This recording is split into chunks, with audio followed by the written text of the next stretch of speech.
Good morning, class, and welcome to probably one of the biggest points and maybe one of the easier points for you guys with your essay of writing your body paragraph. So we're going to focus, this should just be a review of the things that we've already talked about in the school year, but I just wanted to make sure that you knew exactly what to do, how to structure your body paragraphs, and where exactly you need to go. So I'm going to start off from the beginning for the slideshow. Open it. All right, so body paragraphs, how to write them well. If you'll remember, we talked about using the peel process of presenting your topic, then explaining, providing evidence, and then linking. So you can also use that thought process as we move forward. So, what goes in a typical body paragraph? I'm sure throughout your years of schooling you have seen this sandwich analogy, which is actually, even though it's kind of silly or childish, it's actually very helpful for you to realize what you need to do. So, the very first thing you need to do when you write your body paragraph is to start off with your topic sentence, because this is your reason why to support the thesis statement. This you should have already created last week whenever I asked you to submit your thesis and your 3 topic sentences, so you should have this ready to go. Then what you need to do is give supporting details from your research, which is why you did your assignment yesterday on citations. So use the information that you got from those reliable resources and put them in here. 2 to 3 means how many sentences you should have. So you should have about 2 to 3 sentences worth of evidence from a reliable source. Then you give an analysis. This is the explanation part of Peel. So tell me how the supporting details support your topic sentence. What is the whole point? What are your thoughts? What are your opinions on what is being stated by the details? It's essentially just giving further explanation for that evidence. And then you have your link or your closing sentence, which synthesizes your ideas, which is just a fancy way of saying it summarizes the ideas that you set forth in your paragraph. And that's it.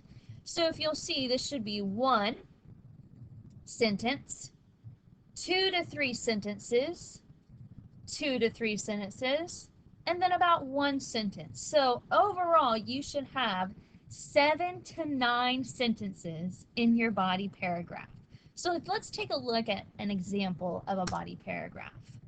Now, I'm not going to read the entire thing because that would be a lot, especially since we're not together. But I am going to just briefly go through how they layered their paragraph. So again, we see that the topic sentence sets off exactly what the rest of this paragraph is going to do. That's what your topic sentence needs to do.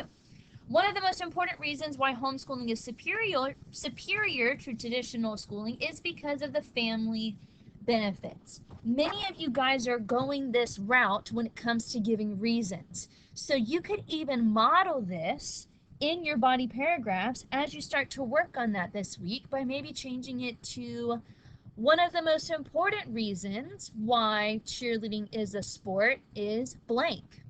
Or one of the most important reasons why using e-cigarettes is still harmful is because of blank. You can do that with your own topic. So use this, what you see right now, as kind of a guide of what you should do in your own.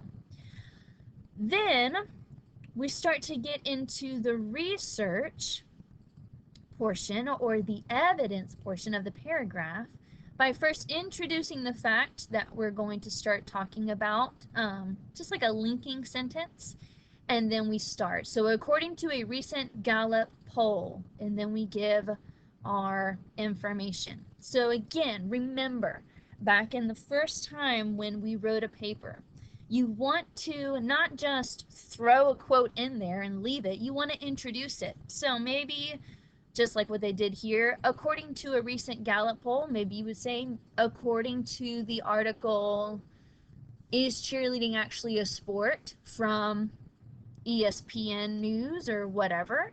And then we have the citation of who the author is in parentheses afterwards. This is MLA formatting, and this is an expectation inside of your paper. So as you go to write your body paragraph, make sure that when you give evidence from a source, that after you state it, you put that citation of the author's last name at the end, so you give credit where credit is due, and so that we don't plagiarize. This here in the red is a synthesis. So this is the author's understanding of the evidence. If having dinner together as a family can make that much of a difference in a child's development and familial relations, imagine the possible results that can occur when a family bonds together with important learning opportunities on a daily basis. So this is you giving your opinion about the evidence that's provided. And then you'll notice here that they have two reasons for their topic sentence, and they separated them. So then we come back to giving information, giving an analysis, and then we close it off by simply summarizing or synthesizing what was said in the rest of the paragraph. This is a good example of what you need to do. Introduce what we're going to talk about in the topic sentence. Give me a good transition into your evidence, and then analyze it. Then, once you've analyzed all your evidence, give me a good closing sentence that summarizes everything that you said, but again, not using the same words. So here are some tips. Make sure to truly analyze the research. Again, that's why you did the assignment yesterday, is so that you know which websites are perfect for the reason that you're trying to give, and maybe which ones just aren't working out for this. Remember that you are arguing, but you must do so professionally. We don't want to have weak arguments, so don't just say e-cigarettes are dumb because blah, blah, blah. Elevate that language. Make sure your body paragraphs do not exceed 3/4 of a page. If they are shorter than half a page, you don't have a strong enough argument. So it's this careful balance of 7 to 9 sentences. Use a combination of paraphrase. So this is where we take a little bit of what the author is saying and put it into our own words. Directly quoted, which are quotation marks, and then summarized research to support your arguments. We did this when we analyzed the difference of how to avoid plagiarism when we were in class. And then lastly, make sure to cite all of your sources on your works cited page, which is what you were supposed to do yesterday, within the body of the essay. Again, giving those last names of the authors after you give your evidence. Now, for some of you, a counter argument and rebuttal or a concession works. For the majority of your topics that I have seen and given feedback on, this works. So maybe one of your paragraphs, you want to make it into a concession paragraph, which is where you present the counter argument. So you present the argument that is against yours, and then you use this transition word of but or however, and then you rebuttal it or you refute it. And then you simply synthesize your ideas. So how you can do this is saying, while some believe that e-cigarettes are more beneficial than actual cigarettes, it has been proven, however, that the use of e-cigarettes only increases how much you will smoke an actual cigarette, or something like that, and then go deeper into it. That's one thing that you could do. And then here's an example of a concession paragraph. So we present the counter argument. Individuals who disagree with homeschooling argue that one of its major disadvantages is that it does not allow for proper social development. So this is the presentation of the other argument that is out there. And then they give evidence to it. Here is your rebuttal. While these certainly are valid concerns, the people who make these claims are not fully informed about the opportunities available to homeschooled children. And then we give the full rebuttal. Give me that evidence.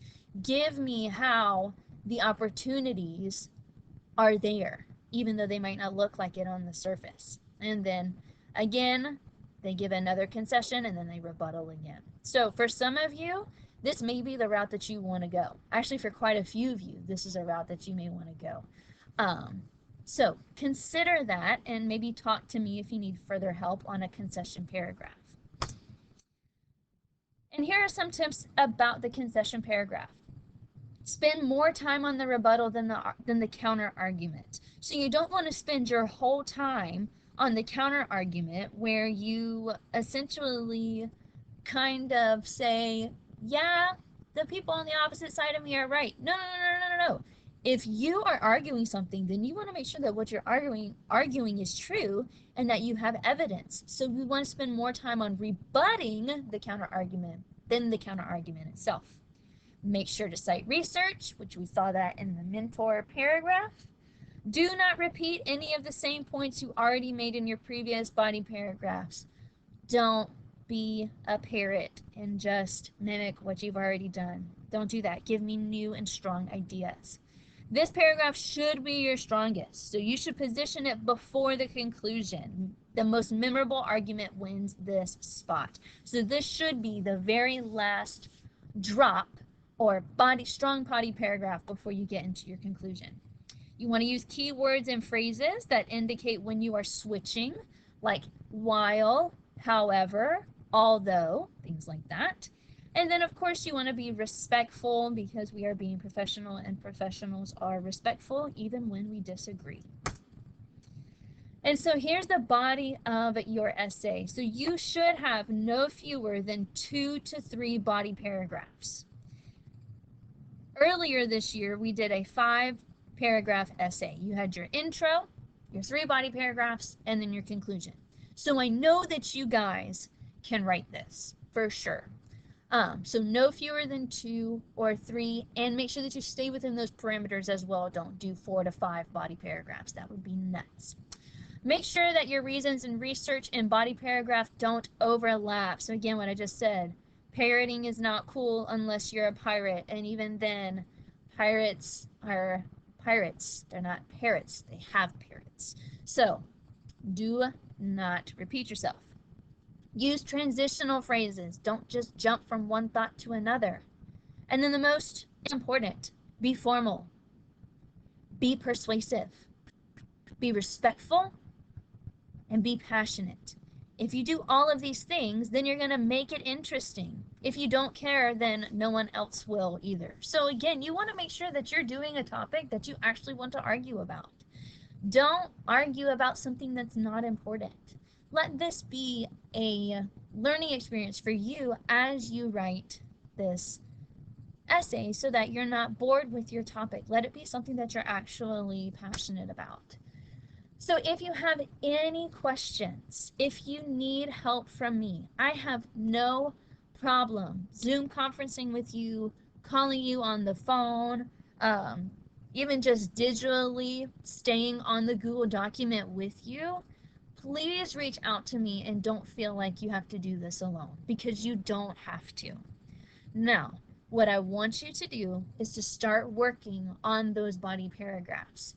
Your 2 to 3 body paragraphs will not be due until about the middle of next week.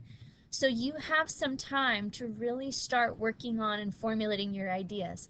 Some of you guys have already gone ahead and started your body paragraphs. I'm fine with that. Maybe just go and see that you do have that strong topic sentence, supporting details, analysis, and closing. Just checking and making sure that you have everything that you need. So again, if you need any help from me, please do not be afraid to reach out. Okay, guys, I wish you the best of luck. You know where to find me. Have a good rest of your day, guys. See ya.